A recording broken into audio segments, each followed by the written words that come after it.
बाभुळगाव शहरात नळाद्वारे गढूळ पाणी पुरवठा केला जात आहे.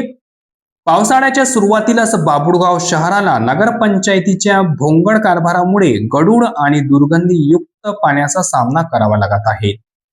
पिण्यायोग्य सोडाच पण आंघोळीसाठीही अयोग्य असलेले हे पाणी नळाद्वारे पुरवले जात असल्याने बाभुळगाव शहरात साथीच्या आजाराची भीती पसरली आहे. नागरिकांच्या जीवाशी खेळणाऱ्या या प्रकाराबाबत कमालीचा संताप व्यक्त केला जात आहे. बाभुळगाव शहराला 2.5 किलोमीटर अंतरावरील बेंबळा नदी पात्रातून पाणी पुरवठा केला जातो. नांदुरा बुद्रुक येथील विहिरीतून पाणी उचलून पाईपलाईनद्वारे बाभुळगावला आणले जाते आणि शहरात असलेल्या फिल्टर मशीनद्वारे शुद्ध करून ते घरोघरी दिले जाते.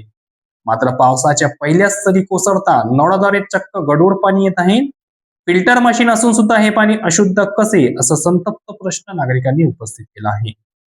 बाभुळगाव शहरातील अनेक गरीब कुटुंबे आर्थिक परिस्थितीमुळे पाणी विकत घेऊ शकत नाही, त्यामुळे त्यांना नाईलाजाने हे दूषित पाणीच प्यावे लागत आहे. एकीकडे नगरपंचायत कोट्यवधी रुपयाची कामे करत असताना पिण्याच्या पाण्याकडे मात्र पूर्णपणे दुर्लक्ष करीत आहे.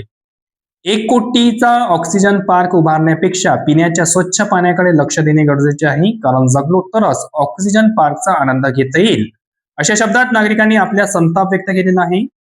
बाभुळगाव शहरात एखादी मोठी साथ पसरण्यापूर्वी आरोग्य विभागाने तात्काळ प्रत्यक्ष नळावर जाऊन पाण्याचे नमुने तपासणे आवश्यक आहे. नगरपंचायतीच्या या अशभ्य दुर्लक्षाकडे वरिष्ठ प्रशासनाने धावती भेट देऊन कठोर कारवाई करावी, अशी मागणी बाभुळगाव करीत आहे.